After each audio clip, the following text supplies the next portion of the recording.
राष्ट्रीय स्वयंसेवक संघ के कोंकण प्रांत के सभी ज्येष्ठ वरिष्ठ अधिकारी वृंद और प्रिय स्वयंसेवक बंधु, और सबसे अधिक आनंद की बात तो ये है, इस कार्यक्रम में स्वयंसेवकों के परिवार जुड़ रहे हैं। तो परिवार में सभी आदरणीय माताएं, बहनें और नौजवान सदस्यगण,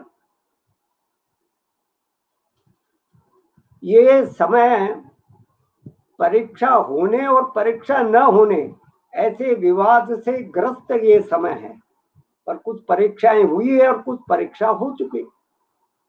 तो मान लीजिए कोई एक सरल सवाल करे, 15 अगस्त 1947 से पहले का हिंदुस्तान और 15 अगस्त 1947 के बाद के हिंदुस्तान में क्या अंतर है।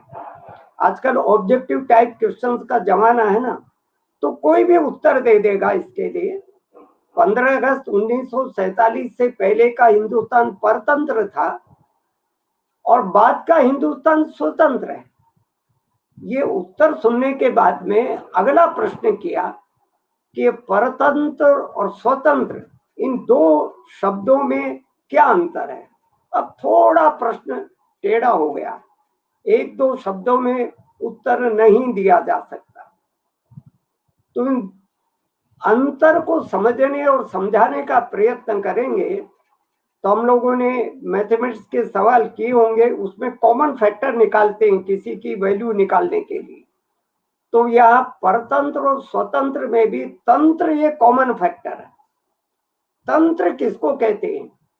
किसी भी देश समाज को चलाने के लिए एक व्यवस्था, एक प्रणाली, एक मैकेनिज्म लगता है। जैसे शिक्षा को चलाने के लिए शिक्षा की प्रणाली लगती है, राजनीति चलाने के लिए राजनीतिक प्रणाली लगती है, चुनाव चलाने के लिए चुनाव की प्रणाली लगती है। ऐसे ही देश की अर्थव्यवस्था चलाने के लिए आर्थिक प्रणाली लगती है। अंतर क्या आ गया? स्वतंत्रता से पहले हमारी जो सब प्रकार की व्यवस्थाएं थी, प्रणाली थी, मैकेनिज्म था, वो पराये लोग चलाते थे, विदेशी लोग चलाते थे, अंग्रेज चलाते थे। तो जब हमारी संपूर्ण व्यवस्था को अंग्रेज चलाते थे, पराये लोग चलाते थे, इसलिए परतंत्र था। तंत्र पर पराये हाथ का कब्जा था। वो अपने हित में चलाते थे, हिंदुस्तान के हित में तो चलाते नहीं थे। स्वतंत्र जब हो गए तो ये तंत्र चलाने की जिम्मेवारी किसकी आ गई? देश के लोगों की आ गई। अब हमारे देश का व्यक्ति राष्ट्रपति बनेगा, प्रधानमंत्री बनेगा, हमारे आईएएस ऑफिसर्स होंगे, मिलिट्री का प्रमुख हमारे देश का व्यक्ति बनेगा, सुप्रीम कोर्ट, हाई कोर्ट के जज हमारे देश के लोग बनेंगे। तो तंत्र पराये लोग ने चला करके स्वदेश के लोग चला रहे हैं, ये स्वतंत्र है। परंतु हाथ में तो आ गया, अभी भी इस तंत्र के जैसा तंत्र हम ढो रहे हैं, वो तो नकल किया हुआ तंत्र ढो रहे हैं। शिक्षा तंत्र भी अभी उसमें पश्चिम की छाप है, राजनीतिक और चुनाव प्रणाली में भी पश्चिम की छाप है, और देश के विकास के लिए जो हमने आर्थिक व्यवस्था स्वीकार की, वो भी अपने देश के अनुसार न हो करके हमने पश्चिमी मॉडल को नकल कर लिया। इसलिए अपने देश में ये अनुभव आ रहा है कि समस्याएं सुलझने की बजाय समस्या उलझ रही है। इतने हमारे पूजनीय श्री गुरु जी ने, पंडित दीनदयाल उपाध्याय ने, दत्तोपंत ठेंगड़ी ने हमारे सामने ये विषय रखा, और श्रद्धेय सुदर्शन जी तो बहुत विस्तार के साथ ये विषय रखते थे। देश के विकास का स्वदेशी रास्ता अपने को तलाशा है, भारतीय रास्ता अपने को तलाशना है। सवाल हमारे, समस्याएं हमारे, उसके उत्तर बाहर कैसे ढूंढेंगे? रविन्द्रनाथ टैगोर ये कहा करते थे, जिनके सवाल उन्हीं ने उसका जवाब देना है। तो भारत की समस्याओं का समाधान भारतीय लोगों ने भारतीय जीवन मूल्यों के आधार पर देना है। पर अपने देश का दुर्भाग्य रहा कि हम लोगों ने 1950-51 से विकास का जो रास्ता तय किया वो तो पश्चिम वाला रास्ता तय किया है। कैसे? सरल भाषा में समझाता हूँ। विकास किसको कहते हैं, प्रगति किसको कहते हैं, उन्नति किसको कहते हैं? तो आजकल एक शब्द खूब चल रहा है, हम सब लोग सुन भी रहे होंगे, पढ़ भी रहे होंगे। किसी देश का विकास उस देश की जीडीपी पर निर्भर है। और देश प्रगति कर रहा है कि नहीं कर रहा है? देश की जीडीपी बढ़ रही है तो प्रगति कर रहा है, जीडीपी नहीं बढ़ रही है तो प्रगति नहीं कर रहा। और जीडीपी भी प्रति व्यक्ति जीडीपी बढ़नी चाहिए। अब मैं थोड़ा सरल भाषा में आपको समझाता हूं। ये जीडीपी के आधार पर विकास का रास्ता और ये गणना करना ही गलत है। जीडीपी किसको कहते हैं?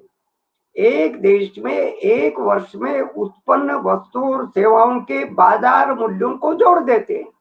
इतनी साइकिल बनी, इतनी मोटर बनी, इतने टीवी बने, इतनी घड़ियां बनी, इतने मोबाइल फोन बने, इतने मीटर कपड़ा बना, इतना गेहूं पैदा हुआ, इतना चावल पैदा हुआ, इतनी खंडसाली, जो कुछ भी वस्तुएं देश में पैदा होती है उनके बाजार मूल्यों को जोड़ देते हैं, उसको बोलते हैं जीडीपी। उसमें जनसंख्या का भाग दे देंगे तो आ जाएगा प्रति व्यक्ति जीडीपी।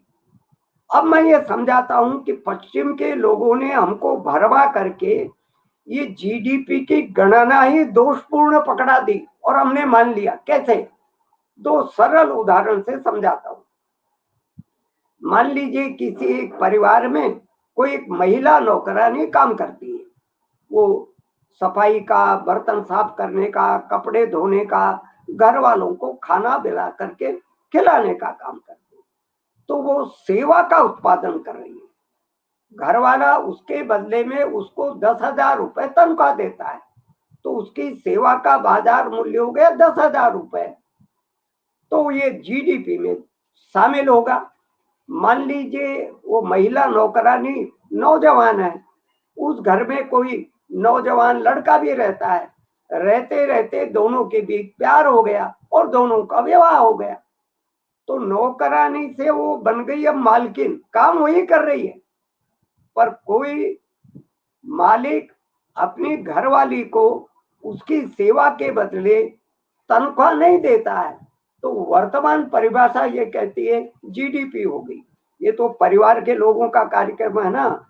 हमारे परिवार में तो माताएं बहनें बहुत काम करती है, खाना बनाती है, 4 तरह की सब्जियां बनाती है, 4 तरह के अचार बनाती है, मुरब्बे बनाती है, पापड़ और बड़िया बनाती है। और महाराष्ट्र के परिवारों में श्रीखंड बनता है, अनेक ही श्राद्ध के अवसर है, इसमें खीर बनती है, पूड़ी बनती है। तो ये सब सेवाओं का उत्पादन हो रहा है। और उत्पादन कौन कर रहा है? उत्पादन कर रहे हैं अपने परिवार की माताएं बहनें। पर ये परिभाषा ये कहती है इनकी सेवाओं को जीडीपी में शामिल नहीं करते। पश्चिम के देशों में सब काम बाजार में ही होता है। बच्चे का जन्म होगा तो हॉस्पिटल में होगा, थोड़ा बच्चा बड़ा हो गया तो उसका लालन पालन के लिए क्रेच में डाल देंगे, शिक्षा के लिए विद्यालय के हॉस्टल में डाल देंगे। घर में कोई माँ बाप बूढ़े हैं तो ओल्ड एज हाउसेज में डाल देंगे। इस सब के लिए खर्चा करना पड़ता है। तो उन्होंने कहा कि हमारी जीडीपी ज्यादा है क्योंकि बाजार मूल्य है। हमारे देश में ये सब काम परिवार में, घरों में होते हैं। बच्चों का लालन पालन घर में होता है, शिक्षा दीक्षा के लिए घर वाले चिंता करते हैं, और परिवार में जो बूढ़े होते हैं उनकी सेवा शुश्रूषा घर वाले करते हैं। इसको आज की भाषा में बोलते हैं सोशल सिक्योरिटी मेजर। पश्चिम के देशों में ये सब काम बाजार में होता है, इससे उनकी मार्केट वैल्यू, बाजार का मूल्य ज्यादा हो गया, इसलिए उन्होंने कहा हमारी जीडीपी ज्यादा है, हम तुम्हारी तुलना में विकसित है। इसलिए आज के समय में अपने को विचार करना है, इस परिभाषा को स्वीकार करके इस विकास के रास्ते पर चलना या नहीं चलना। और ये विकास दे क्या रहा है? अब तो पश्चिम के भी विद्वान और संयुक्त राष्ट्र संघ की एक संस्था है जो हर वर्ष एक रिपोर्ट प्रकाशित करती है, ह्यूमन डेवलपमेंट रिपोर्ट। 1996 की रिपोर्ट में उन्होंने स्वीकार किया, जिस विकास के मॉडल पर, विकास के रास्ते पर दुनिया चल रही है, वो दे क्या रहा है? तो वो कह रहा है रोजगार विहीन विकास। विकास तो हो रहा है, आजकल अखबारों में, टीवी पर ग्रोथ रेट की खूब चर्चा हो रही है ना। हमारे ग्रोथ रेट के बारे में कह रहे हैं वो 24% डाउन चलेगी, ग्रोथ रेट बढ़ना चाहिए। तो पर वो क्या कहता है, ग्रोथ तो हो रही है, विकास तो रोजगार विहीन, यानी लोग बेरोजगार ज्यादा हो रहे हैं, और ऐसे विकास को क्या करेंगे? फिर वो कहती है रिपोर्ट, ये कैसा विकास है? ये निष्ठुर विकास है, ये मूक विकास है, ये जड़हीन विकास है। अर्थात विकास के नाम पर देश के लोगों को, समाज के लोगों को उनकी जड़ों से, उनके जीवन मूल्यों से, उनकी संस्कृति से, उनकी परंपराओं से काट देते। ऐसे विकास का क्या फायदा है? और अंत में उसने कह दिया ये विकास भविष्यहीन विकास, इसका कोई फ्यूचर नहीं है, कोई भविष्य नहीं है। आगे आने वाली पीढ़ियों के सामने बड़ा संकट खड़ा होने वाला है इस विकास के रास्ते पर चलेंगे। इसलिए अपने अधिकारियों ने हमको समझाया, बताया। भारत के और भी अनेक विद्वानों ने ये कहा, भारत को भारतीय दृष्टि से विकास का रास्ता खोजना चाहिए। राष्ट्रीय स्वयंसेवक संघ में हम हर दिन प्रार्थना बोलते हैं, और प्रार्थना में हमने विकास को क्या कहा है? तो विकास को कहा परम वैभवम नेतुमेत स्वराष्ट्रम। हम क्या काम कर रहे हैं, क्या करना चाहते हैं? हम अपने राष्ट्र को, अपने देश को परम वैभव पर पहुंचाना चाहते हैं। उसी को आज की भाषा में डेवलपमेंट कहते हैं, विकास कहते हैं। हमारे यहाँ परम वैभव की कल्पना की गई। हमारी परम वैभव की कल्पना में क्या बातें? कुछ बातों का मैं संक्षेप में उल्लेख करूंगा। हमारे परम वैभव में हमको बताया गया, केवल भौतिक उन्नति से काम नहीं चलेगा। आपने बहुत सारी सड़कें बना ली, बिजली घर बना लिए, मोटरें बना ली, मोबाइल ज्यादा हो गया, भौतिक संपन्नता खूब हो गई, पर भौतिक संपन्नता के कारण से अनेक प्रकार के दोष समाज जीवन में आ जाते हैं। तो केवल भौतिक संपन्नता को आवश्यक तो माना हमने, पर पर्याप्त नहीं माना। इसलिए संघ की प्रार्थना में हमने कहा कि हमने अपने देश का समुत्कर्ष भी करना है और निश्रेयस भी करना है, जिसको सरल भाषा में हम कह सकते हैं, हमारे देश की भौतिक उन्नति भी होनी चाहिए, अर्थात धन धान्य भी पैदा होना चाहिए, खूब तरह का उत्पादन भी होना चाहिए, लोगों की आय भी बढ़नी चाहिए, पर साथ ही साथ निश्रेयस का अर्थ है आध्यात्मिक उन्नति भी होना चाहिए। जिन देशों ने आध्यात्मिक उन्नति की ओर ध्यान नहीं दिया, केवल भौतिक उन्नति के पीछे पड़े रहे, उनका क्या हाल है? वहां परिवारों का विघटन हो रहा है, तनावग्रस्त है, अवसाद में, डिप्रेशन में चले गए, रात को नींद नहीं आती, सामाजिक सरोकार नहीं रहा, आपस का स्नेह, आत्मीयता, प्रेम ये समाप्त हो गया। इसलिए हमने कहा हम एक ऐसा रास्ता चुनेंगे जिसमें भौतिक उन्नति भी होगी और जिसमें आध्यात्मिक उन्नति भी होगी। इसको मुझे समझाना हो, दो तरह के मॉडल है, एक लंका का मॉडल है और एक अयोध्या का मॉडल है। अपने को तय करना कौन सा चुनना। अब लंका के बारे में वर्णन हम सब लोग पढ़ते हैं, आजकल सीरियल भी देखा होगा, सब लोगों ने लॉकडाउन के दौरान में फिर से देखा होगा। लंका के भौतिक उन्नति की तो कोई कमी नहीं थी, वो तो सोने की लंका थी ना। आज की भाषा में कहे तो वहां का ग्रोथ रेट मैक्सिमम था ना, अधिकतम था ना। वहां के लोगों के आय का कोई सीमा ही नहीं थी ना। रावण ने तो कुबेर को ला करके लंका में बंदी कर लिया था, कुबेर का खजाना आ गया था, परंतु चैन मिला क्या, सुख मिला क्या, नैतिकता आई क्या? नैतिकता का क्रमशः पतन होता चला गया। इसीलिए तो भगवान राम ने लंका विजय करने के बाद में भी लंका में बसने का मन नहीं बनाया, लंका को अपने राज्य में शामिल करने का नहीं मन बनाया। और वो कहा ना, अपि स्वर्णमयी लंका न में लक्ष्मण रोचते। हे लक्ष्मण, ये लंका स्वर्णमयी है, अर्थात धन्य धान्य से परिपूर्ण है, ग्रोथ रेट के हिसाब से सबसे ज्यादा है इसमें। इतनी ज्यादा होने के बावजूद भी ये मुझे पसंद नहीं है। तो पसंद क्या? अयोध्या। अयोध्या क्यों पसंद है? अयोध्या के बारे में, राम राज्य के बारे में वर्णन आता है। दैहिक, दैविक, भौतिक ताप, तीनों प्रकार के ताप अयोध्या की प्रजा को नहीं था। तो न शारीरिक कष्ट था, न दैवीय कष्ट था, न भौतिक संपत्ति की कमी थी। क्यों? क्योंकि वहां एक आध्यात्मिक विषय बनाया गया था, आध्यात्मिक वातावरण बनाया गया था, सबको प्रेम से, स्नेह से मिलकर के चलना। इसलिए हमको लंका मॉडल पर न जाकर के अयोध्या मॉडल पर जाना है, अर्थात भौतिक और आध्यात्मिक उन्नति दोनों को मिला है। अब ये इस प्रकार का जो विकास का रास्ता अपनाएंगे, उसकी कुछ और मुख्य बातें हैं जिसको समझना हमारे लिए आवश्यक है। कुल मिलाकर के हमारे परम वैभव का मुख्य लक्ष्य क्या होगा और कुल मिलाकर उद्देश्य क्या होगा? तो हमारे यहाँ तो वर्षों से हमारे शास्त्रों में हमारे मनीषियों ने कहा कि मनुष्य को और समाज को 4 पुरुषार्थों को प्राप्त करने का प्रयत्न करना चाहिए। धर्म, अर्थ, काम, मोक्ष। मोक्ष को अपन अभी छोड़ देते हैं, तो त्रिवर्ग का बड़ा महत्व है ना, धर्म, अर्थ और काम। कमाने और खाने को मना नहीं किया हमारे शास्त्रों ने, हमारे मनुष्यों ने, हमारे विद्वानों ने, हमारे चिंतकों ने। खूब कमाना है और उपभोग भी करना है, परंतु कमाने और उपभोग करने दोनों किस मार्ग से होना चाहिए, इसका महत्व है। का धर्म के मार्ग से होना चाहिए। धर्म को भी हमारे यहाँ गलत अर्थ में प्रस्तुत कर दिया। धर्म का अर्थ पूजा पाठ नहीं है।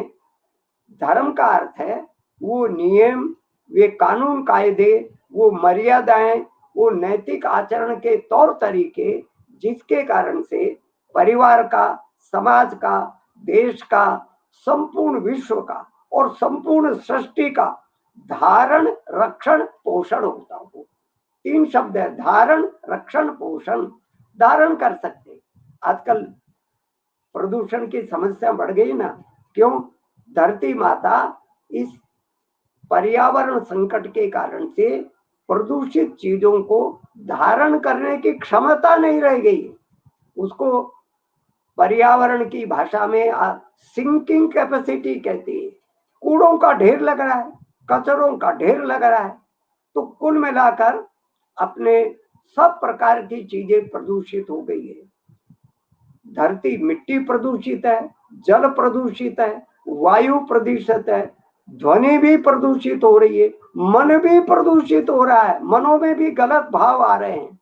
इसलिए हमारे यहाँ कहा कमाना और खाने का काम करना, कमाने का उपभोग का, परंतु ये कैसा होना चाहिए? धर्म के नैतिक मार्ग से होना चाहिए। और इसलिए हमारी प्रार्थना में हमने कहा परम वैभव हम प्राप्त करेंगे। कैसे? विधायास्य धर्मस्य संरक्षणम।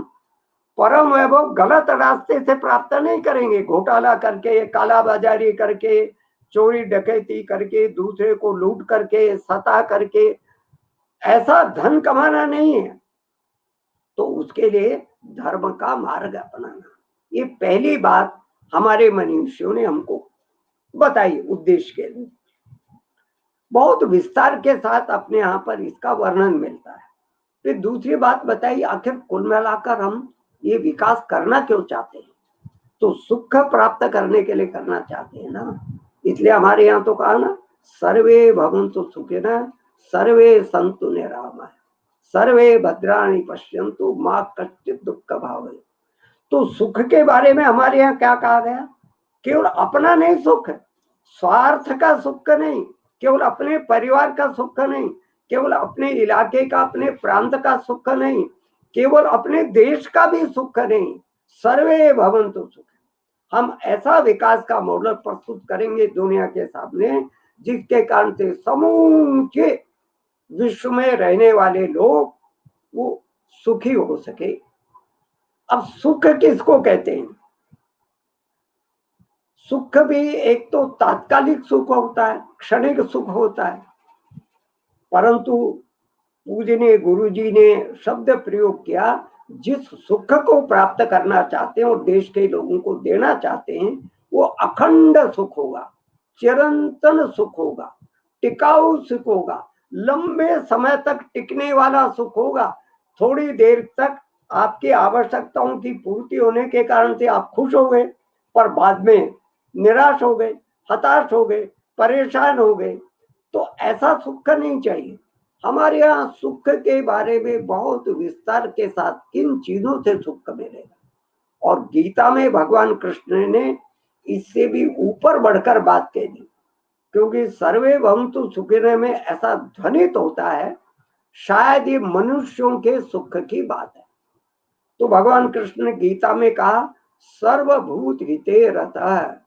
हम ऐसा मार्ग अपनाना चाहते हैं, विकास का ऐसा तौर तरीका अपनाना चाहते हैं जिसमें सबका हित हो। सबका हित का मतलब है मनुष्यों का तो हित हो ही हो, पर भूत प्राणियों का भी हित हो, सब जीव जंतुओं का भी हित हो, सब वन संपदाओं का, सब प्राकृतिक जगत का हित हो।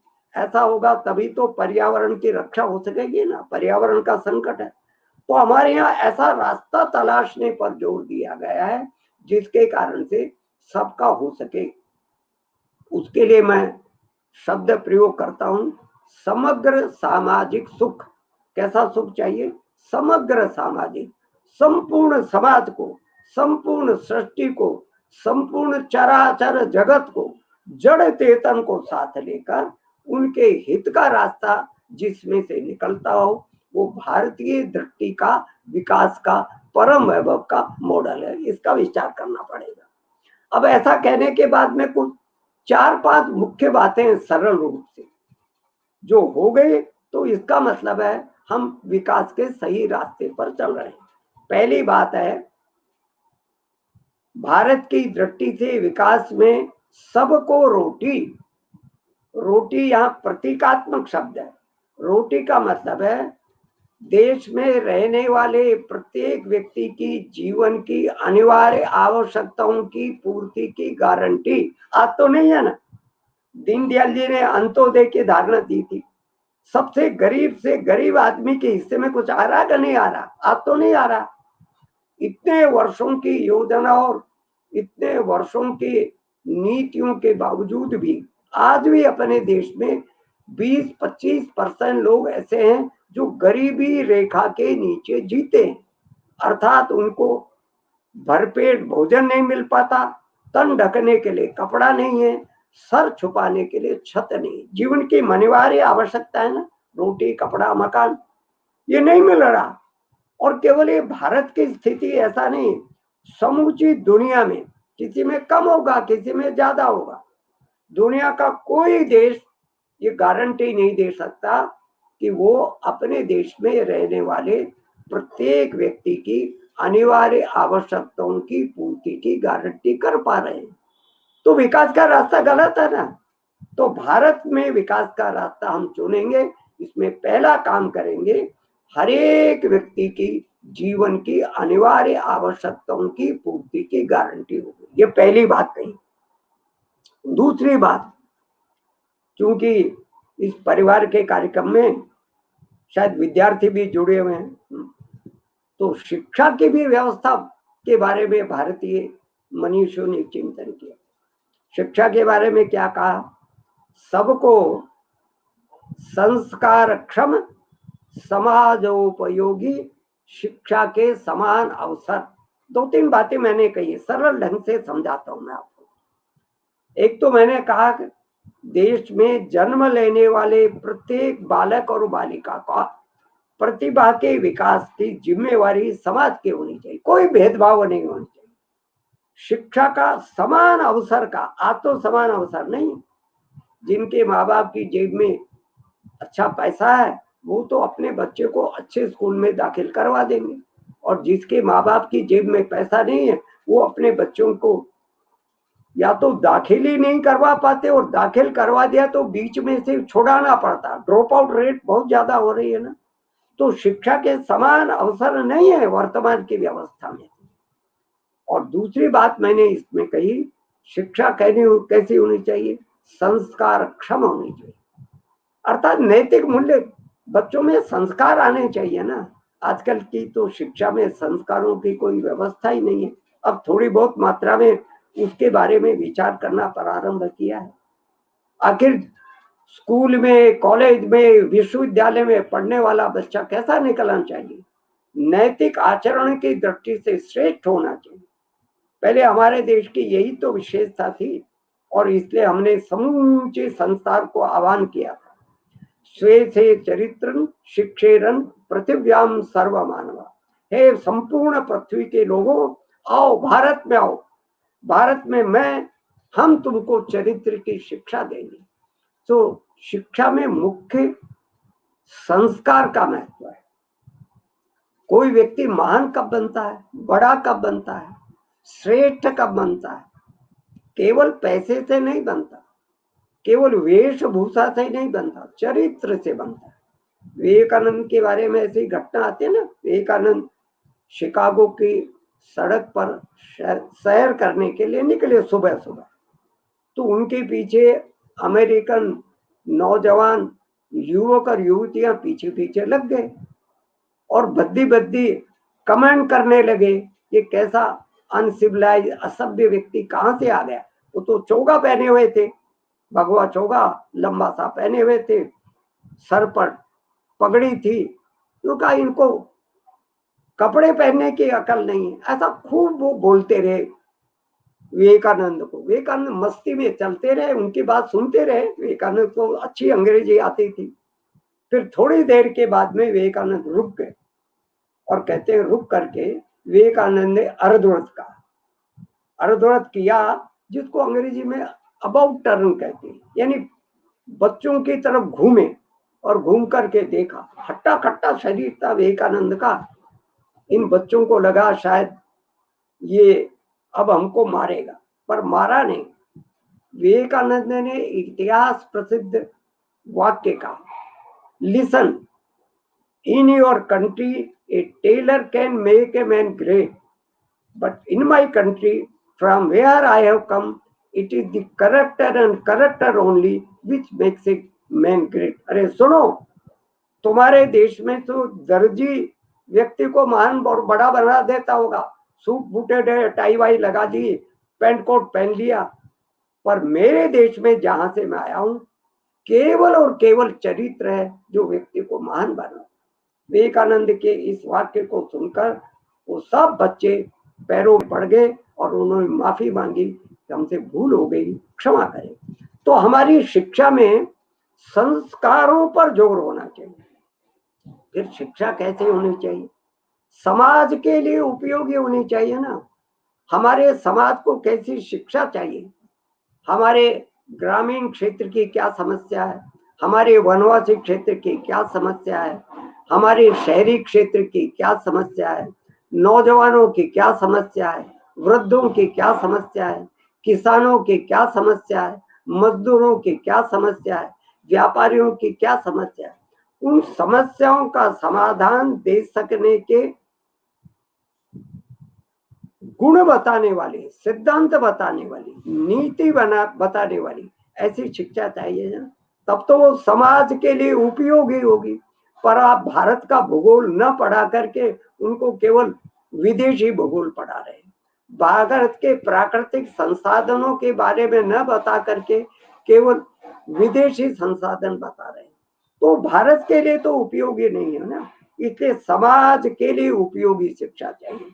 इसलिए शिक्षा का पाठ्यक्रम बदलना पड़ेगा, शिक्षा की रचना बदलनी पड़ेगी, शिक्षा के तौर तरीके बदलने पड़ेंगे, शिक्षा की पुस्तकें बदलनी पड़ेगी, शिक्षा देने और लेने के प्रकार बदलने पड़ेंगे। तो इस भारत के दृष्टि से विकास में दूसरे महत्व की बात है ये शिक्षा, मैंने कहा।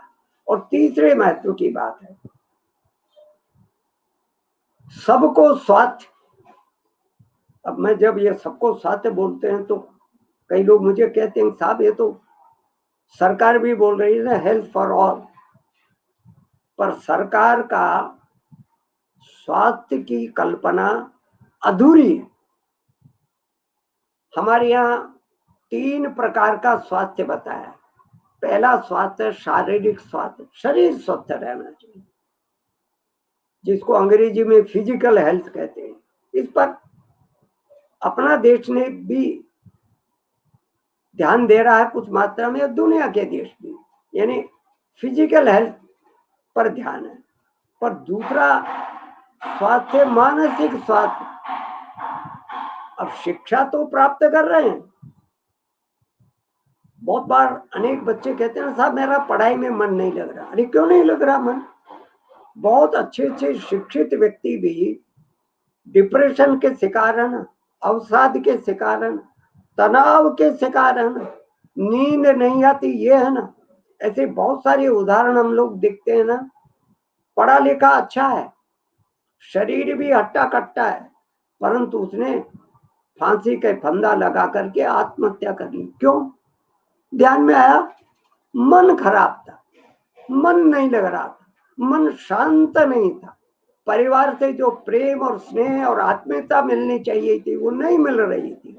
तो इसलिए हमारे यहाँ जैसा शारीरिक स्वास्थ्य पर जोर दिया, उतना ही ज्यादा मानसिक स्वास्थ्य पर जोर दिया।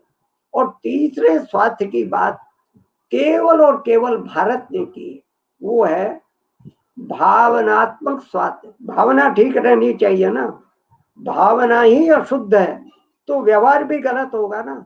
ये जितने बलात्कार के कांड हो रहे, क्यों हो रहे हैं? पहले व्यक्ति के मन की भावना दूषित होती है, उसके कारण से बलात्कार का कांड होता है। ये पर्यावरण को खराब करें, सड़क पर चलते चलते हम प्रदूषण करने वाली थैलियों को फेंक देते हैं, क्यों? भावना गलत है, इसके कारण से हो रही है। इसलिए ज्यादा विस्तार में मैं नहीं जाऊंगा। तीसरे प्रकार का स्वास्थ्य भावनात्मक। इसलिए भारत की दृष्टि से जो विकास की संकल्पना, परम वैभव की कल्पना हम कर रहे हैं, उसमें तीनों प्रकार का स्वास्थ्य ठीक हो, इस पर जोर देंगे। और 2 बातें अपने यहां पर कही। स्वास्थ्य की 2 प्रकार की पद्धति बताई गई। एक निरोधात्मक स्वास्थ्य पद्धति, अर्थात अब बीमार ही ना पड़ो। स्वास्थ्य के उन असूलों का, उन नियमों का, उन तौर तरीकों का पालन करो। और वो क्या है? आहार, विहार और व्यवहार, ये ठीक होना चाहिए ना। आजकल कोरोना काल में तो काफी जोर दे रहे हैं, आहार शुद्ध होना चाहिए ना, बाजार की गंदी सद्दी चीजें मंगाकर नहीं खानी चाहिए ना, घर में माताओं बहनों के हाथ का बना हुआ खाना ही खाना चाहिए, उन्होंने प्रेम से खिलाना चाहिए और खाने वाले ने भी प्रेम से खाना चाहिए। आहार कैसे बनाना, अपने यहाँ तो बहुत विस्तार के साथ शास्त्रों में कहा।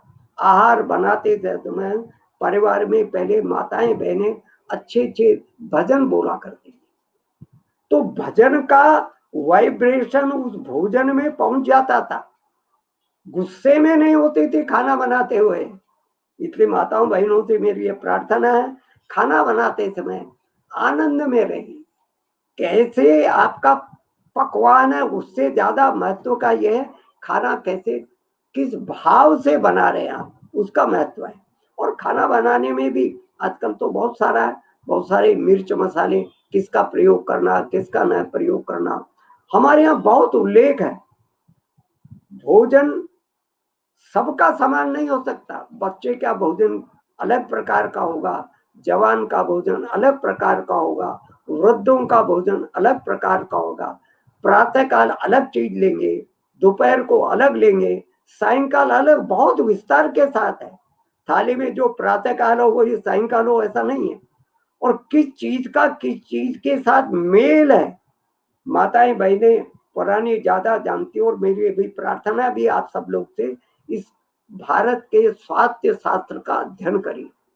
उस प्रकार से अगर हमारे यहाँ भोजन आहार शुद्ध हो गया, आहार ठीक हो गया, बहुत सारी बीमारियों से बचे रहेंगे, बीमार ही नहीं होंगे, कुछ परेशानी ही नहीं होगी। ज्यादातर तो गलत आहार के कारण से, गलत प्रकार के आहार से। फिर हमारे यहाँ का आहार लेते समय भी तुम्हारा मन प्रसन्न रहना चाहिए। माता बहनों ने बनाया तो बहुत प्यार से प्रेम से, पर भोजन करने वाला गृहस्थ व्यक्ति जल्दी जल्दी में भोजन कर रहा है, तनाव में भोजन कर रहा है, गुस्से में भोजन कर रहा है, भोजन लगेगा क्या उसको? भोजन नहीं लगेगा। जो भी भोजन थाली पर आया है वो प्रेम से, स्नेह से, आनंद से। भगवान कृष्ण ने दुर्योधन का भोजन छोड़ करके वो तो विदुर के यहाँ चले गए, और विदुर की पत्नी तो इतने प्रेम और आनंद में विभोर कर होकर के केले के छिलके भगवान को दे रही थी और केले का गुदा एक तरफ फेंक रही थी, तो भगवान प्रेम से खा रहे थे, क्योंकि दोनों तरफ आनंद था, दोनों तरफ आत्मीयता थी। इसमें से लेना अपने को है, आहार पर ध्यान देना। फिर विहार है। अब विहार तो छूट ही गया है, खासतौर से शहरी इलाके में रहने वाले लोगों का। कोई एक्सरसाइज नहीं होती, प्राणायाम नहीं होता, योग नहीं होता। आजकल कोरोना ने ये थोड़ी बहुत मात्रा में करवाया, तो शरीर स्वस्थ कब रहेगा? शरीर स्वस्थ रहेगा तब जब विहार भी हमारा ठीक रहना चाहिए, व्यवहार भी ठीक रहना चाहिए। इसको हमारे यहाँ निरोधात्मक स्वास्थ्य पद्धति का। फिर भी बीमार पड़ गए तो इलाज पर जाना पड़ेगा, उसको हमारे यहाँ कहा उपचारात्मक स्वास्थ्य पद्धति, क्यूरेटिव हेल्थ सिस्टम। उपचार करवाना, पर उपचार पर आजकल जोर केवल एलोपैथी पर हो गया ना, इसको भी बदलना पड़ेगा।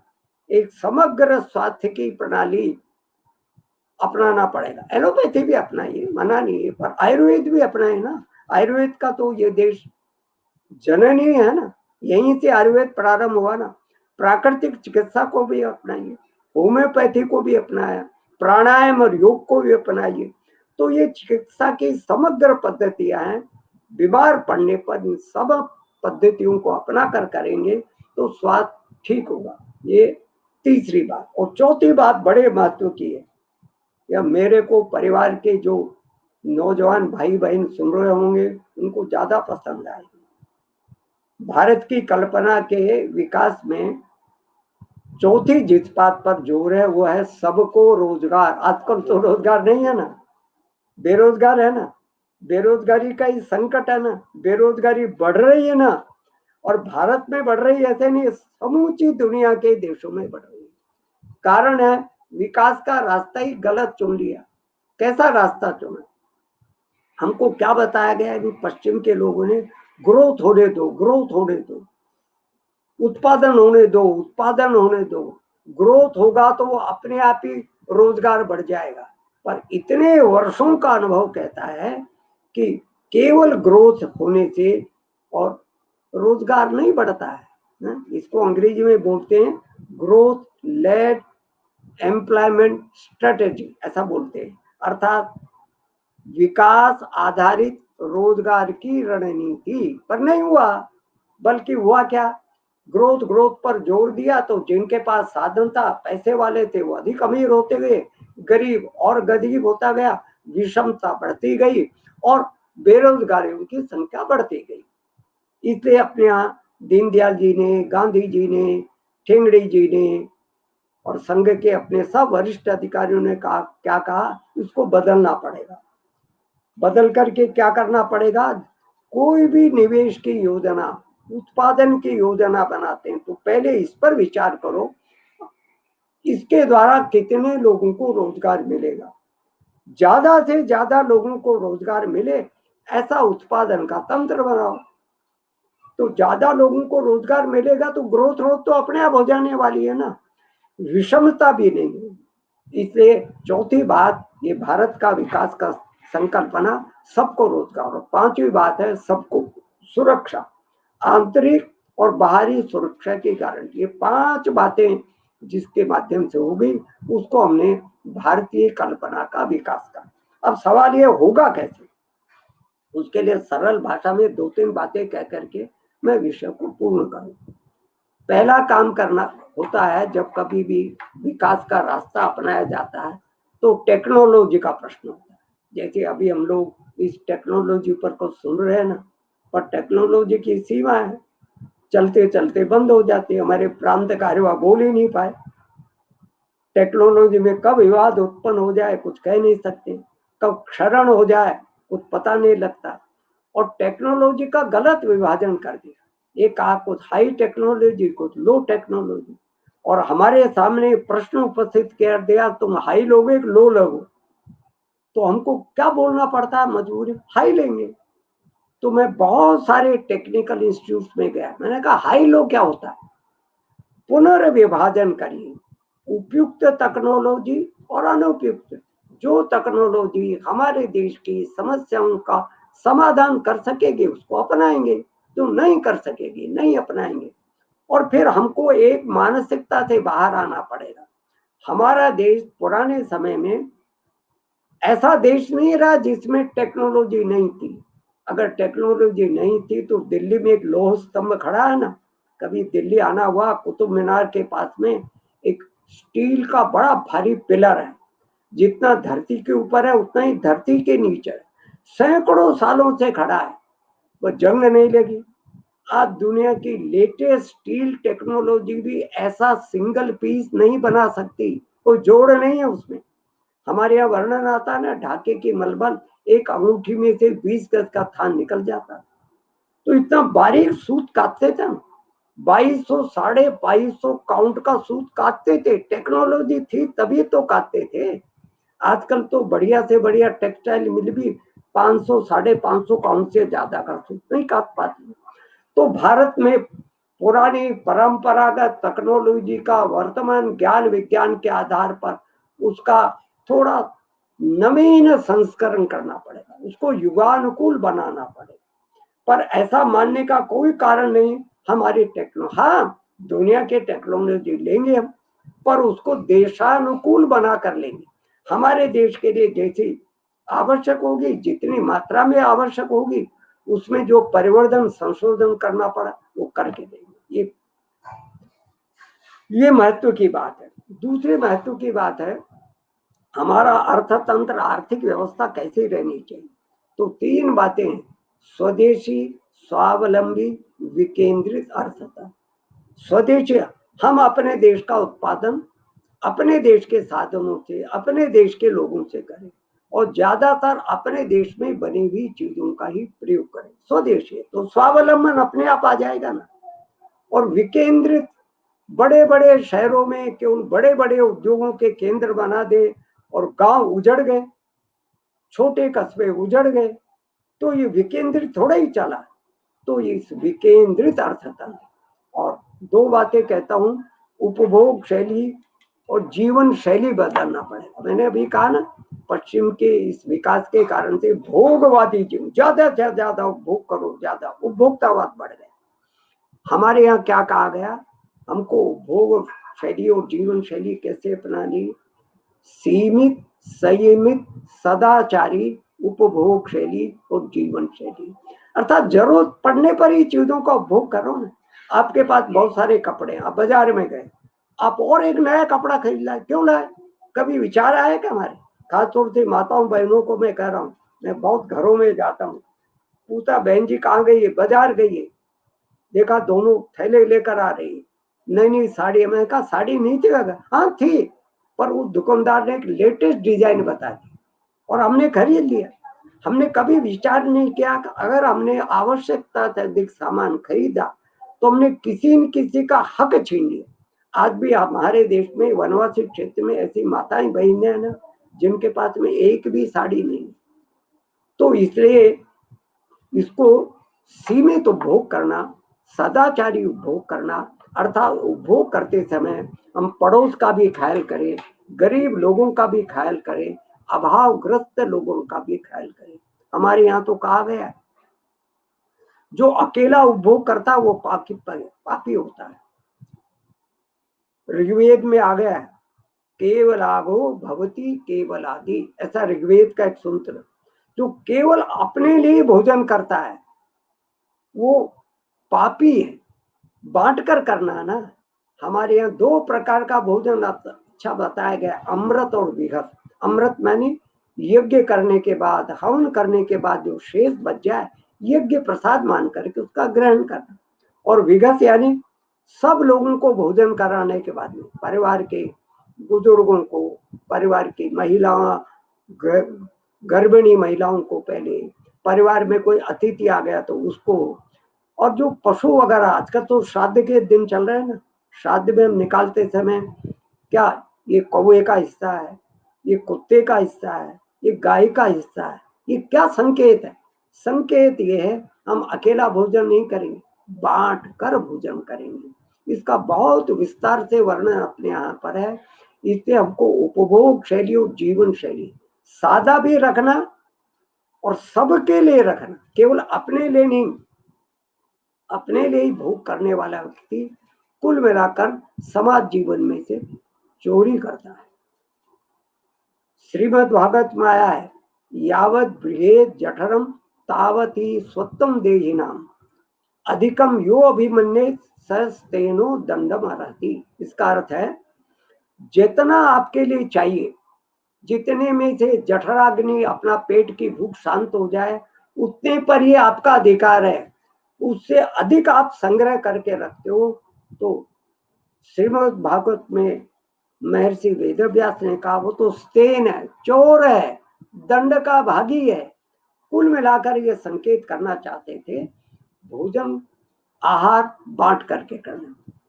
और अंत में एक बात कहकर के मैं अपना पूर्ण करता हूं, कुल मिलाकर वितरण की समानता कैसे आएगी। खासतौर से हमारे कम्युनिस्ट मित्र हमको कहते हैं आपके शास्त्रों में न्यायपूर्ण वितरण की कोई बात नहीं। हमारे यहाँ है ना, ईशोपनिषद का पहला श्लोक ही है, ईशावास्यमिदं सर्वम यत्किंचन जगत्याम जगत तेन त्यक्तेन भुंजिता मा गृह कस्य। ये जो कुछ भी संसार में पदार्थ है वो किसके? परमात्मा के, ईश्वर के। नदी में जल हम लेकर आए थे क्या? वनों में पेड़ पौधे हम लेकर आए थे क्या? पर्वतों पर पत्थर हम लेकर आए थे क्या? धरती के भीतर अनेक तरह के जो संसाधन मिलते हैं हम लेकर आए थे क्या? किसके? परमात्मा के। तो इन सबको परमात्मा का मान करके ट्रस्टी के भाव से हम इनका उपयोग करें। और किस भाव से उपयोग करें, एक सरल उदाहरण से 2 मिनट में समझा करके मैं अपनी बात को पूर्ण करता हूँ। मान लीजिए आप किसी दिन बाजार से बर्फी खाने की इच्छा हुई, बर्फी का डिब्बा 1 किलो का लेकर आए। रास्ते में कोई मित्र मिल गया, क्या लाए हो? आपके मन का पहली प्रतिक्रिया होगी कि इसको अभी मिलना था क्या? उन्होंने नहीं, जरा थोड़ा मूड खराब था तो मूड ठीक करने के लिए 1 किलो बर्फी लेकर आया। वो कहे मुझे दो, तो आपकी देने की इच्छा हुई क्या? नहीं होगी। फिर भी जिगरी है तो एक आध टुकड़ा फेंक करके घर जाओगे, अकेला उपभोग करोगे। तो अकेला उपभोग कर रहे हैं ना, वही बर्फी आप भगवान के मंदिर में चढ़ाने के लिए ले जा रहे हैं, वही मित्र मिला, क्या लाए हो? आपका जवाब होगा भगवान का प्रसाद। बदल गया ना, आपने अपनी बर्फी नहीं कही, भगवान का प्रसाद मंदिर में जाकर चढ़ाएंगे। पंडित जी उसमें से भगवान का को शेर निकाल, अपना शेर निकाल करके आपको दे देंगे, तो प्रसाद दे दिया ना आपको। प्रसाद का उपभोग किसी ने अकेले नहीं किया, क्या हमेशा बांट कर करता है। जिसको मिल गया, जितना मिल गया उससे संतुष्ट है, देने वाला भी प्रसन्न, पाने वाला भी संतुष्ट। इसको हमारे यहाँ वितरणात्मक न्याय है। हमारे यहाँ ध्यान, दक्षिणा, परंपराएं, इस श्राद्ध के दिनों में इसको बुलाना, इसको देना, अमावस में इसको देना, ये सब क्या है? समाज अपनी संपत्तियों को, अपनी सामग्रियों को बांटने के लिए रास्ता तलाशता है। तो ऐसा कुल मिलाकर के हमको अपने विकास का रास्ता तलाशना चाहिए, पश्चिम के विकास के रास्ते से बाहर आना चाहिए। तभी अपने देश का भी मंगल होगा और दुनिया के मंगल के लिए भी हम रास्ता दिखा सकेंगे। बहुत बहुत सबका धन्यवाद।